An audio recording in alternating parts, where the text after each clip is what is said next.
C'est une réponse qui fait froid dans le dos. Après le classique sous haute tension entre le PSG et l'OM, le clan Rabiot a haussé le ton, mais la réplique du Paris Saint-Germain est cinglante. Froide, ferme, intransigeant, le club de la capitale refuse de plier. Et la guerre ne fait que commencer. Tout commence lors de ce PSG, OM de tous les dangers. L'ambiance est incandescente. Les supporters parisiens ont une cible. Adrien Rabiot, insultes, chants violents, banderoles.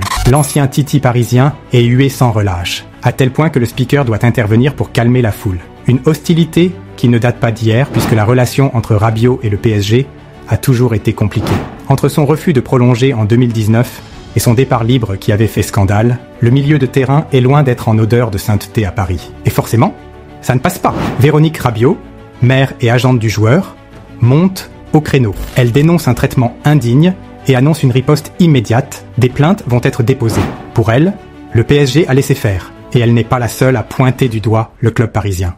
Plusieurs observateurs dénoncent une ambiance toxique et un manque de fermeté de la part du club. Adrien Rabiot, lui-même, sort du silence. Il accuse ouvertement son ancien club de complicité passive et demande des explications. Il va même plus loin en évoquant un acharnement contre lui et sa famille qui durerait depuis des années. Mais attendez, la réponse du PSG va choquer tout le monde. Le club parisien ne s'excuse pas. Dans un communiqué, il dit condamner fermement toute initiative portant atteinte à la dignité, mais insiste surtout sur un point, nous avons tout mis en œuvre pour éviter ça. Une manière de dire, on n'a rien à se reprocher.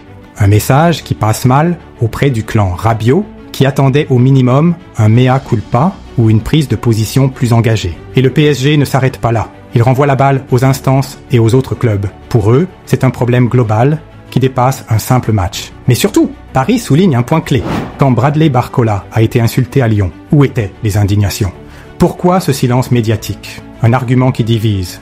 Certains y voient une tentative de détourner l'attention. D'autres estiment que le PSG soulève une vraie question sur le traitement des incidents en Ligue 1. Cette sortie du PSG divise totalement. Certains estiment que le club joue un double jeu et refuse d'assumer sa part de responsabilité. D'autres voient une réponse pragmatique face à un problème systémique. Mais une chose est sûre, cette affaire ne fait que commencer et pourrait bien créer un précédent dans la gestion des débordements en tribune. Et maintenant, la commission de discipline va-t-elle sanctionner le PSG? Rabiot et sa mère vont-ils vraiment aller au bout de leurs menaces? Les tensions entre l'ancien Titi parisien et son club formateur semblent irréconciliables. Une fracture qui reflète une réalité plus large. Le football français peine à gérer les dérives des tribunes. Et cette affaire pourrait bien marquer un tournant. Et vous? Que pensez-vous de la réponse du PSG? Refus d'assumer ou message fort?